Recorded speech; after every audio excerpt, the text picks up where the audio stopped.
22h sur Télé Djibouti, bonsoir à toutes et à tous qui nous rejoignent pour la seconde édition avec ses principaux titres.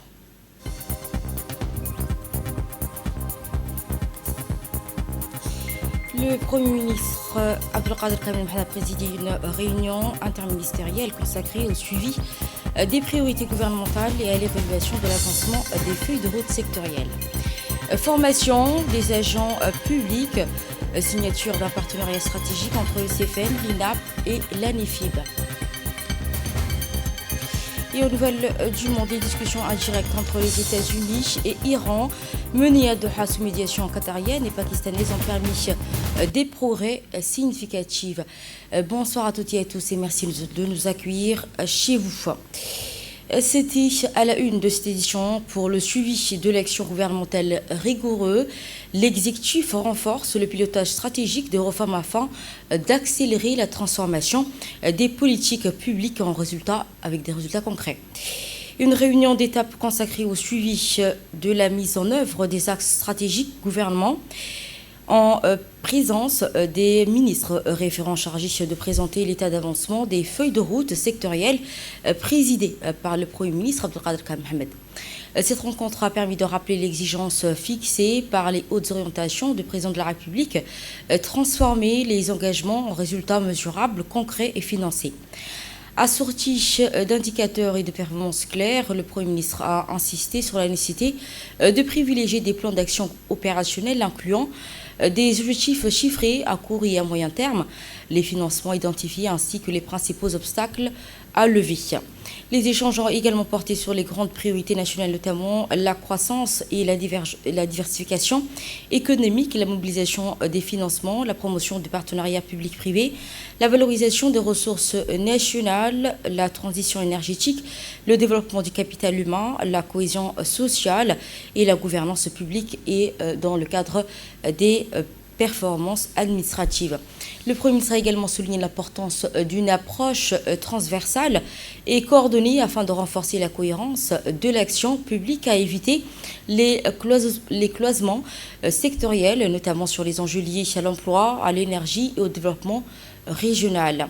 À cet effet, les groupes ministériels ont été donc invités à soumettre d'ici le 31 juillet 2026 un rapport consolidé selon un canevas unique, intégrant ainsi les actions prioritaires, les besoins budgétaires, les sources de financement potentielles ainsi que des mécanismes de suivi et d'évaluation. Enfin, la réunion a mis en avant la nécessité de renforcer une coordination interministérielle, désigner des points focaux, d'améliorer la communication institutionnelle et de poursuivre la session de travail sectorielle avec la primature en vue de finaliser l'alignement stratégique. Et dans le cadre du renforcement de la coopération institutionnelle du développement des compétences nationales, 3 établissements publics unissent leurs efforts au service de la formation et de la modernisation de l'administration. Le ministre de l'Éducation nationale et de la formation professionnelle, Mostafa Mohamed Mahmoud, également le ministre du Travail et de la formalisation et de la protection sociale, Younis El Guedi, ont présidé la cérémonie de signature de la convention de partenariat entre le CFN, Omar Guelleh Ahmed, l'Institut national d'administration publique, l'INAP, et l'Agence nationale pour l'emploi, la formation et l'insertion professionnelle, l'ANEFIB. Ces conventions visent à renforcer la coopération entre les 3 institutions, les domaines de formation, du développement des compétences et le renforcement des capacités des agents publics. Elles traduisent la volonté commune des 2 ministères de mutualiser leur expertise afin de proposer une offre de formation de qualité adaptée aux besoins de l'administration publique et du système éducatif. Les accords prévoient notamment la mise en œuvre de programmes de formation, l'organisation d'actions de perfectionnement professionnel, l'échange d'expertise ainsi que le développement de projets d'intérêt commun.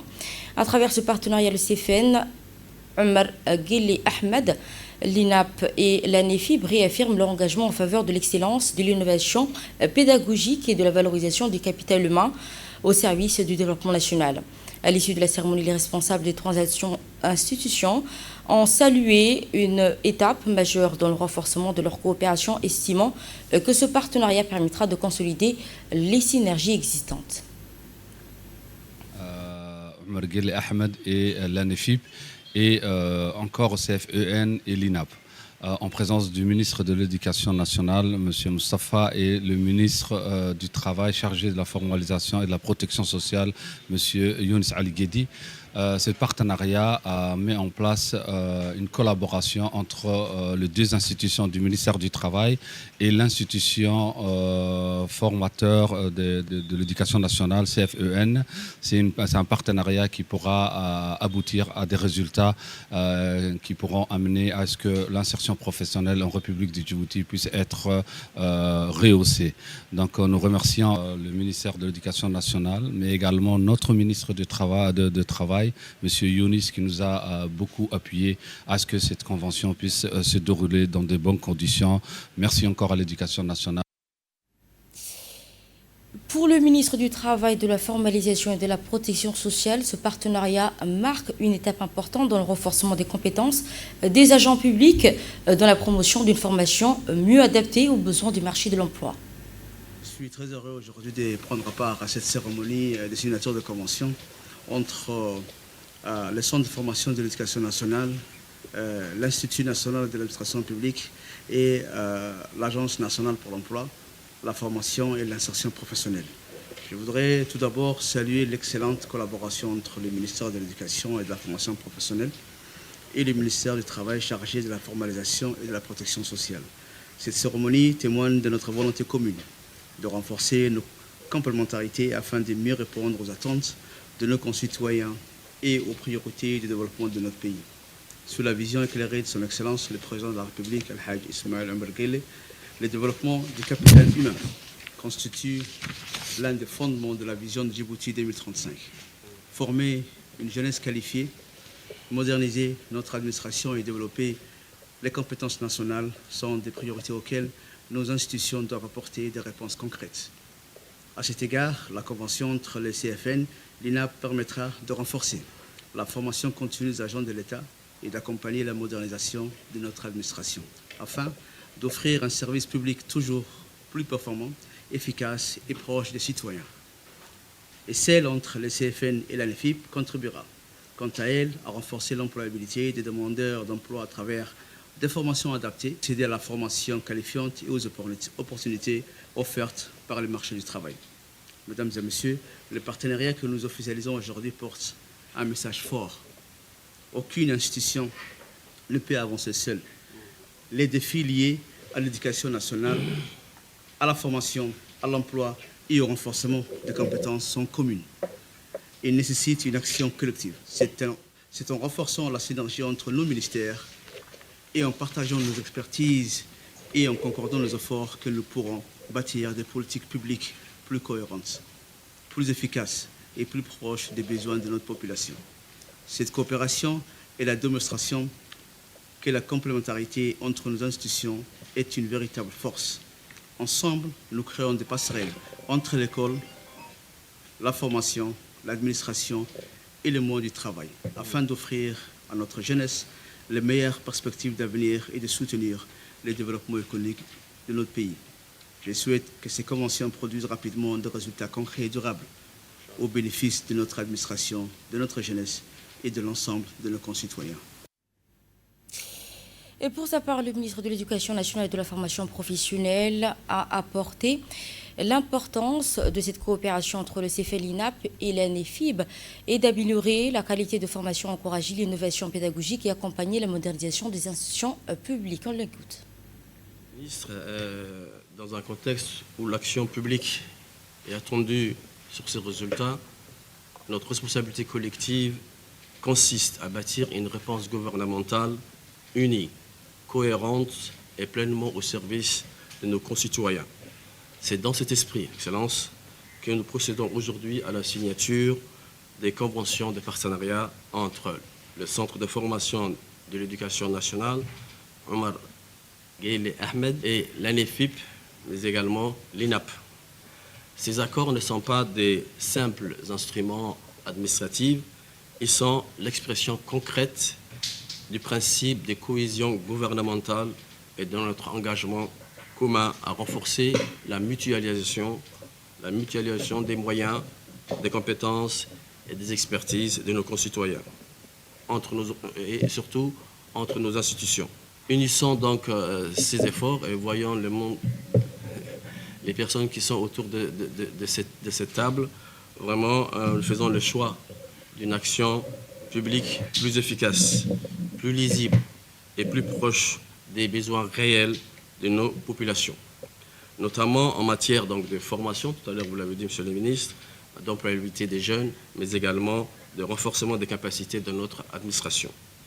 Comme l'a rappelé à plusieurs reprises le président de la République, son Excellence M. Soumaïla Omar Guelleh, le développement durable de notre pays repose essentiellement sur la qualité de son capital humain et sur la capacité de nos institutions à agir de manière cohérente.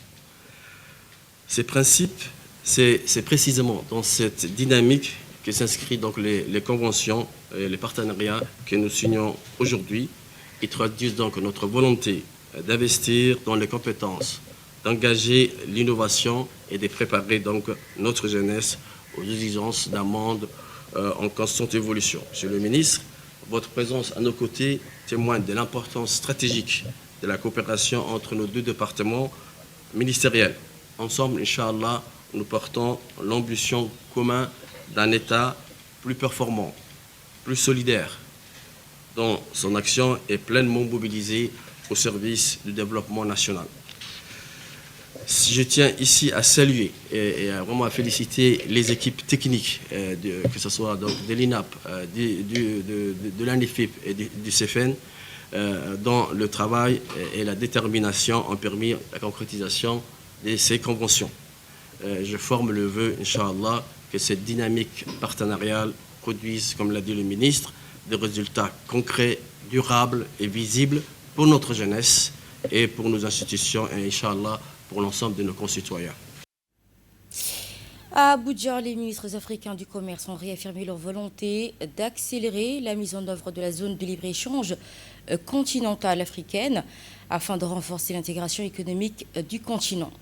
Le ministre du Commerce et du Tourisme de la République Djibouti, Orbis Elaf Orbis, a conduit la délégation djiboutienne à la 18e réunion du Conseil des ministres de la XELAF, tenue le 30 juin 2026 dans la capitale nigérienne.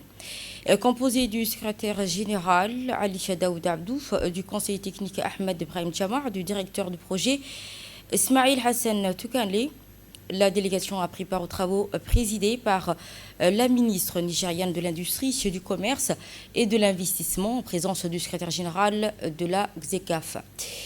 Les ministres ont examiné les recommandations issues de la réunion de hauts fonctionnaires du commerce qui a évalué les progrès réalisés dans la mise en œuvre de la zone de la libre-échange, notamment en matière du commerce, des marchandises, des services, des propriétés intellectuelles, de commerce numérique et de règlement des différends. Ils ont réaffirmé l'engagement à stimuler le commerce intra-africain et faciliter la libre circulation des biens, des services, des capitaux et des personnes. En marge des travaux félicité entretenus avec le secrétaire général de la zone de libre-échange, auquel il a proposé la création d'un programme des pays dédiés à Djibouti, une initiative favorablement accueillie avec un engagement accompagné dans sa mise en œuvre.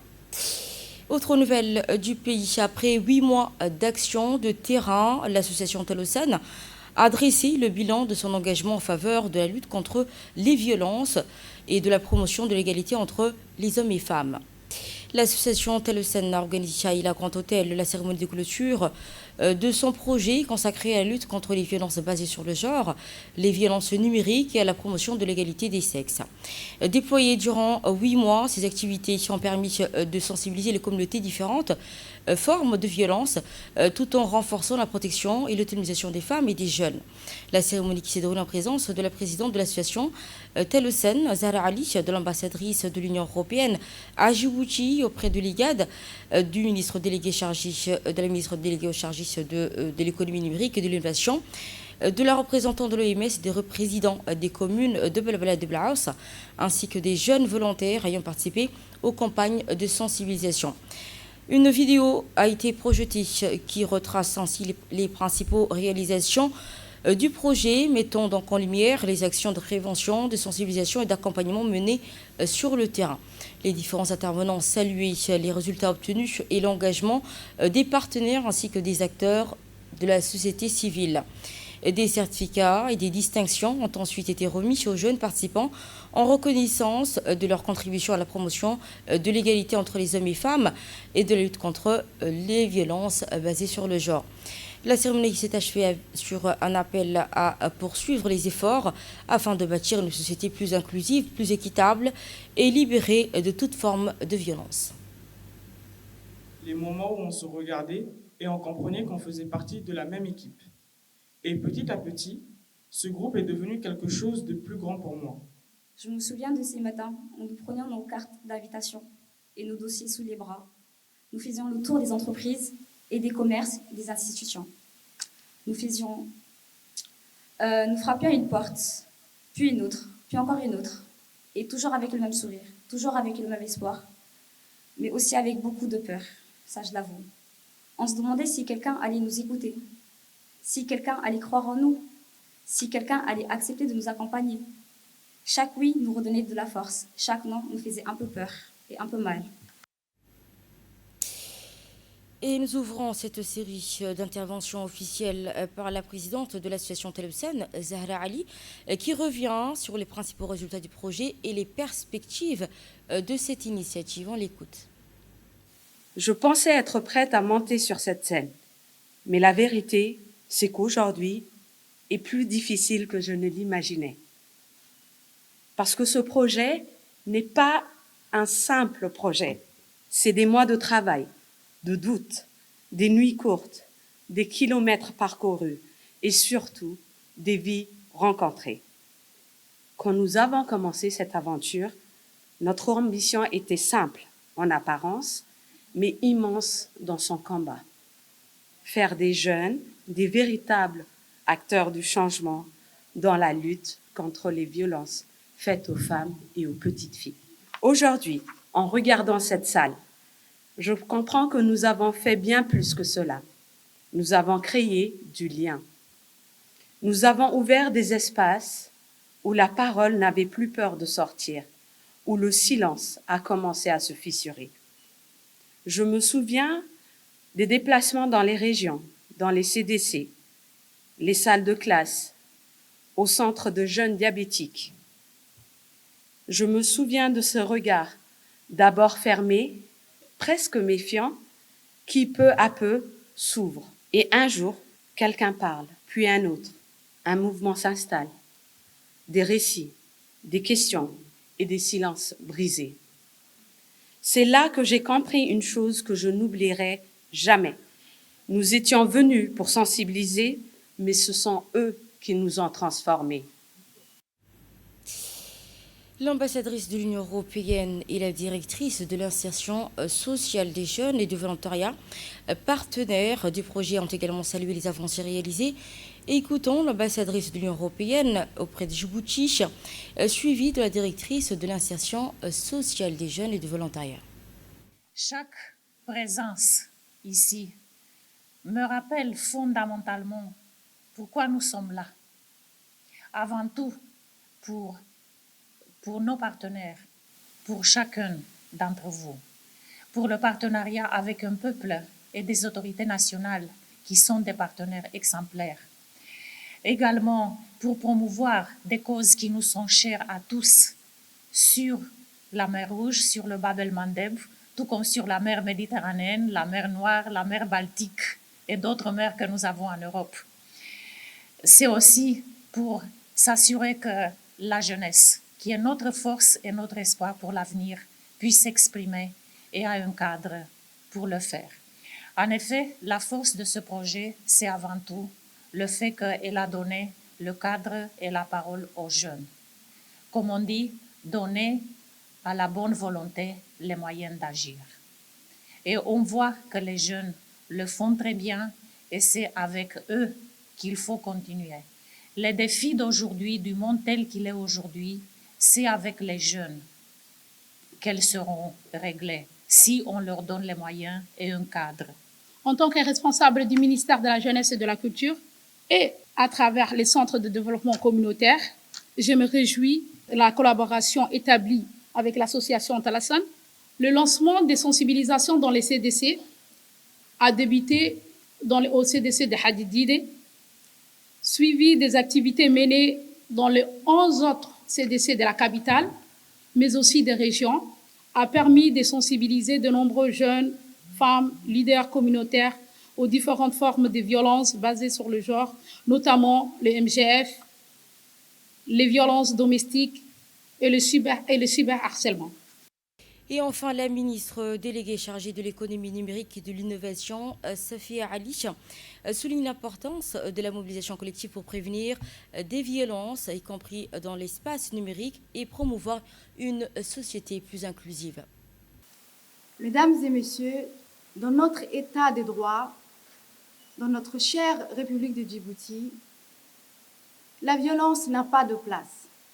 Nous sommes tous tournés vers le développement, le bien-être, la prospérité partagée et l'amélioration de la qualité de vie de nos concitoyens.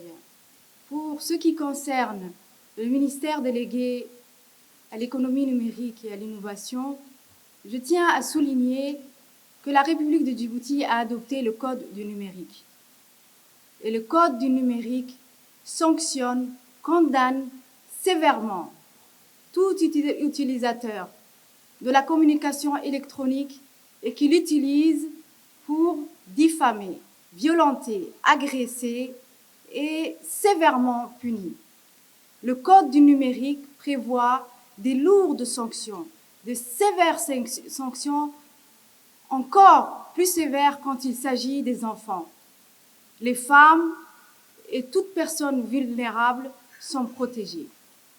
La République veille à ce que chacun de notre compatriotes, chaque concitoyen jouisse de sa liberté et qu'il soit largement protégé, physiquement et dans l'espace numérique également. Il me réjouit aussi de voir qu'aujourd'hui, les jeunes qui sont la relève pour nous, la relève de demain, dans tous les domaines, dans tous les secteurs, et qu'ils sont impliqués et luttent tous ensemble, tous unis, dénoncent la violence sous toutes ses formes. C'est un sujet très sensible et que nous condamnons. Et voici une série de réactions qui a été recueillie à cette occasion. Ce projet a duré pendant 18 mois. On a accompli des missions. On a fait des répétitions, on a fait des leaderships, on a fait de la sensibilisation surtout, quelque chose qui est très très important au sein de cette association.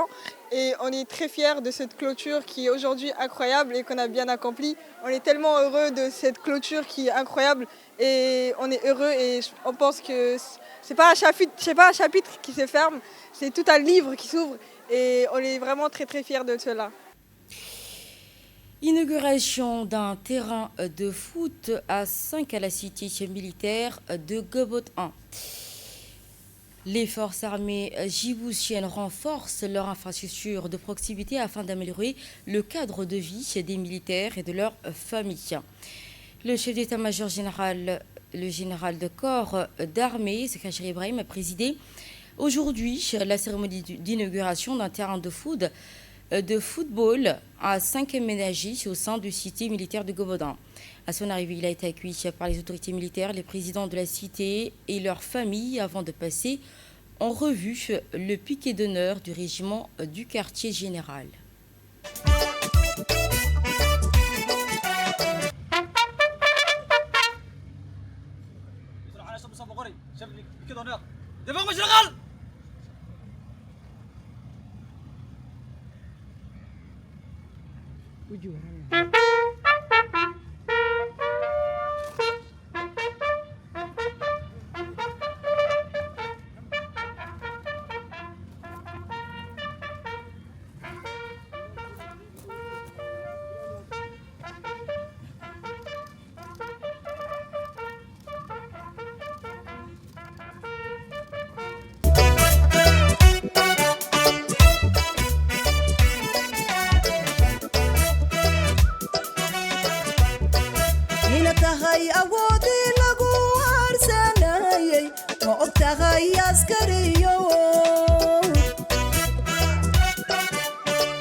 noloshiyo eebadii dagaalkiyo indhihiina tagay ma og tahay askariyo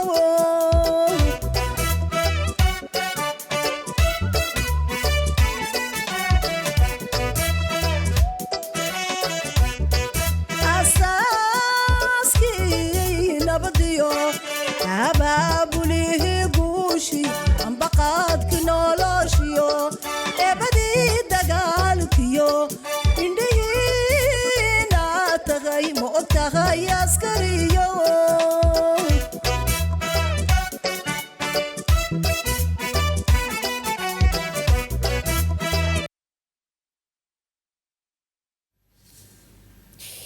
La cérémonie s'est ouverte avec la récitation de versets de Saint-Coran par le soldat de 2e classe Fouad Mohamed Ali. Plaçons l'événement sous le signe de la paix, de la bénédiction. Prenons ensuite la parole. Le chef de la cité militaire, le colonel Moussa Mohamed Moussa, a salué les participants et remercié la Direction générale des relations internationales ainsi que le service du génie du bâtiment des forces armées djiboutiennes pour leur contribution. لهم فيها أزواج مطهرة وندخلهم ظلا ظليلا إن الله يأمركم أن تؤدوا الأمانات إلى أهلها وإذا حكمتم بين الناس أن تحكموا بالعدل إن الله نعم ما يعظكم به إن الله كان سميعا بصيرا صدق الله العظيم. Chef d'état-major général des armées, la responsabilité commune de la cité militaire Gabodin porte sur les 4 domaines suivants. Sécurité. Étant donné que la cité héberge un bon nombre de cadres de l'armée djiboutienne, il est d'une importance capitale de veiller d'une manière commune à sa sécurité. Propreté. La propreté des cités incombe également à chaque foyer qui vit. Étant militaire, il est de notre responsabilité d'offrir à nos familles un environnement sain dans lequel vivre. Savoir vivre, le respect de la cohabitation et de vivre ensemble, cette ère de jeu est une propriété commune. Un programme de suivi et de maintenance sera donc établi par l'officier des sports de l'armée djiboutienne. Gestion de personnel en situation irrégulière dans la cité. Bien que l'armée ne soit montrée active dans la mise en œuvre de la politique de gestion de l'immigration clandestine, initiée par le président de la République, chef suprême des armées, on constate une concentration importante de ces personnes au sein de notre cité. Cela ne reflète en aucun cas notre engagement à la matière. Des mesures de gestion de leurs effectifs et de leur accès à la cité seront donc mises en place. Le chef d'état-major général des armées, Khacher Ibrahim, a ensuite procédé à l'inauguration officielle du terrain avant de donner le coup d'envoi d'un match de gala marquant ainsi l'ouverture de cette nouvelle infrastructure sportive. À l'issue de la rencontre, le général de corps d'armée a remis des trophées aux 2 équipes, saluant ainsi leur esprit sportif et leur participation à cette journée de convivialité. Cérémonie qui s'est achevée avec une photo de famille, symbole de l'unité, de la cohésion qui anime la grande famille des forces armées djiboutiennes.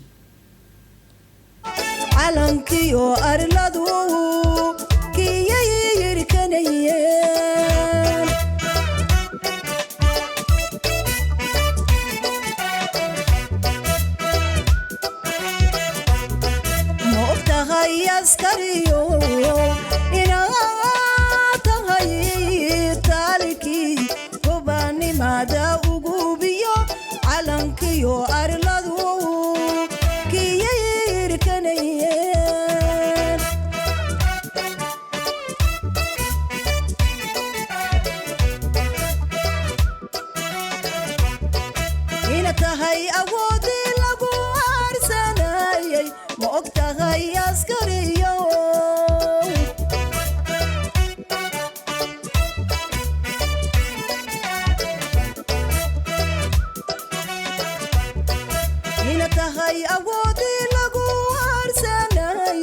ma ogtahay askariyo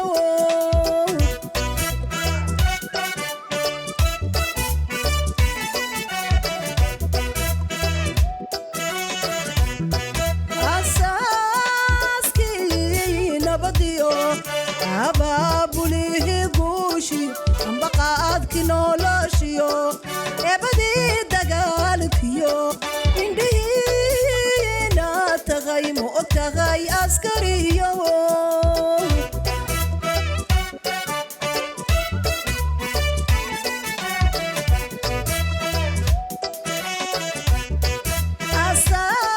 asaaskii nabadiyo abaabulihi guushi ambaqaadki noloshiyo ebadii dagaalkiyo indhihiina tagay ma ogtahay askariyo.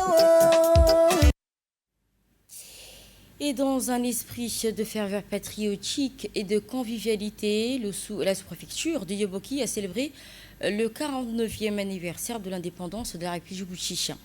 À l'instar des autres localités du pays, les habitants de Yeboki et des villages environnants se sont rassemblés sur l'esplanade de la sous-préfecture pour commémorer cet événement historique dans un esprit de fierté nationale et de cohésion.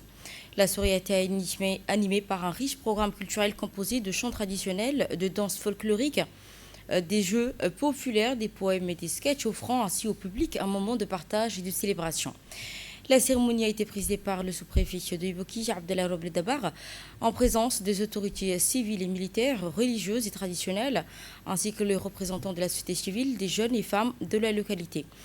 Plusieurs temps forts ont marqué la célébration, notamment la remise des trophées aux finalistes du tournoi de football organisé à l'occasion de la fête nationale, la distinction des 2 personnalités pour leur engagement en faveur du développement communautaire, ainsi que la récompense des élèves ayant obtenu la mention très bien en brevet d'études fondamentales.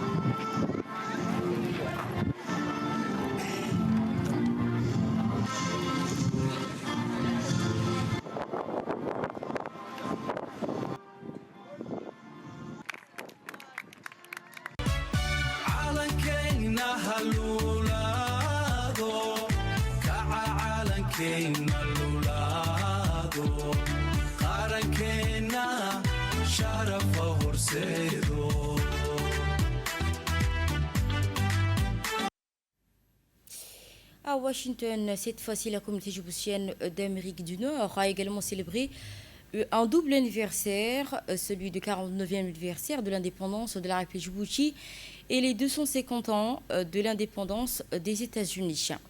Organisée par l'ambassadeur de Djibouti auprès des États-Unis, Mohamed Siadou Ali, cette réception a été l'occasion de mettre en avant la solidité de relations entre les 2 pays, tout en appelant à un renforcement de leur partenariat stratégique. Dans une allocution, le diplomate a affirmé que Djibouti est prêt à devenir un partenaire économique, technologique et spatial de premier plan des États-Unis, invitant ainsi Washington à saisir les nouvelles opportunités de coopération. Il a notamment annoncé l'adhésion officielle de Djibouti aux accords Artemis, ouvrant ainsi la voie à une collaboration renforcée avec les États-Unis dans le domaine de l'exploration spatiale pacifique et des technologies au service du développement durable. La saison tennistique 2025-2026 s'est achevée avec une note festive récompensant ainsi les performances des athlètes et l'engagement des jeunes talents djiboutiens. Sous l'égide du secrétaire d'État chargé au sport, la Fédération djiboutienne de tennis a organisé au complexe tennis Safietou Ahmed de Gabod la cérémonie officielle de clôture de la saison sportive 2025-2026. Cette journée a été également marquée par la remise de récompenses aux lauréats des principales compétitions de la saison, notamment l'école de tennis destinée aux jeunes poussins, le championnat des clubs dans les différentes catégories et la Coupe de Djibouti du tennis organisée dans le cadre de la célébration du 49e anniversaire de l'indépendance du pays. Dans une allocution prononcée à cette occasion, le président de la fédération a salué les performances enregistrées tout au long de la saison et a remercié le secrétaire d'État chargé au sport des soutiens constants au développement de la discipline. Il a également exprimé une reconnaissance accrue au Comité national olympique et sportif djiboutien. Le tournoi du 27 juin et en clôture en finale, j'ai l'honneur d'être la maman de la vainqueuse du coup. Donc voilà, ça clôture une saison haute en couleurs, en défi aussi, parce que c'est aussi l'année où il y a eu le 5e terrain qui a été créé. Et donc il y a eu pas mal de défis pour la fédération et elle a toujours su les soulever, les relever avec beaucoup de succès. La grande famille du tennis djiboutien s'est réunie pour la clôture du tournoi 27 juin, la finale du grand tournoi 27 juin et en même temps la clôture de la saison sportive 2025-2026. Sur ce grand événement, il y a eu 3 grandes catégories de finales, à savoir la finale de 12 ans et moins, une finale de 10 ans et moins et une finale de 7 ans et moins. Machallah, ça s'est très bien déroulé et les finalistes ont pu être décorés par les parents des joueurs ainsi que les membres de la Fédération djiboutienne de tennis. En cette grande occasion, nous réitérons nos félicitations à la nouvelle secrétaire d'État à la jeunesse et sport, son Excellence Fatouma Ali. Et nous remercions également pour son appui constant ainsi que la présidente du comité olympique, Madame la présidente Aïcha Ali Grat. Nous souhaitons une très chaleureuse fête de 27 juin. Dans l'actualité hors du pays, cette fois-ci, nous parlerons des avancées des pourparlers à Doha entre Washington et Téhéran. Dans un contexte de tensions persistantes, les discussions indirectes entre les États-Unis et l'Iran enregistrent de légers progrès à Doha. Les échanges tenus 14 jours après la signature d'un mémorandum d'entente entre Washington et Téhéran et 124e jour après le déclenchement des conflits ont permis d'avancer sur certains points, malgré les divergences persistantes, notamment le dossier nucléaire. Sur le nucléaire, Téhéran a rejeté toute autorisation d'inspection sur le site, bombardé à IEA, qualifiant ces informations sans fondement selon le président du Parlement iranien. De son côté, le président Massoud a réaffirmé que les négociations respectent les orientations officielles des autorités iraniennes. Selon le média Axios, les discussions auraient également porté sur un possible blocage d'une première tranche des avoirs iraniens gelés, considéré comme un signal encourageant. La PAM lance un appel urgent pour les victimes du séisme à Venezuela. Face à une situation humanitaire critique, le Programme alimentaire mondial mobilise la communauté internationale. Le PAM a lancé un appel de 50 millions de dollars pour venir en aide aux populations touchées par les 2 séismes récents au Venezuela. Ces fonds permettront de fournir une assistance alimentaire d'urgence aux familles sinistrées durant les 3 prochains mois après que la situation humanitaire continue de se dégrader. Les Nations Unies alertent sur des risques accrus d'insécurité alimentaire, de malnutrition et de propagation de maladies en raison de la destruction des infrastructures essentielles. Le PAM prévoit également la distribution de rations alimentaires, de repas prêts à consommer, ainsi que lorsqu'il est possible, une aide en espèces et en bons alimentaires est également prévue. Et ce sera sur cette information que nous refermons ces déchets. Merci à toutes et à tous de nous suivre depuis Télé Djibouti. C'était le journal de l'information. Merci à l'équipe de la régie et à tous ceux qui ont conçu ce journal.